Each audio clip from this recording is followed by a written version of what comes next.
Hello everyone. In this video we are seeing for class 11 English page number 74 prose 3 forgetting antonyms we are seeing.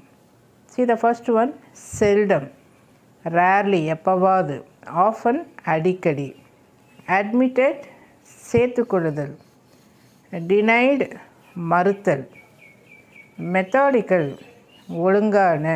ஒழுங்கான வரிசை, disorderly ஒழுங்கற்ற வரிசை அப்படின்னு சொல்லி சொல்கிறோம். தென் வைல்ட் குட்னா நல்ல, வைல்ட்னா தீய. இன்டிக்னன்ட் டிலைட்டட் அப்படின்னா சந்தோஷமாக, இன்டிக்னட்னா கோபமாக. ரெலிஷ் ஹேட்னா வெறுத்தல், ரெலிஷ்னா சந்தோஷமாக இருத்தல். ரியாலிட்டி உண்மையான, ஃபேண்டசி செயற்கையான கற்பனையான.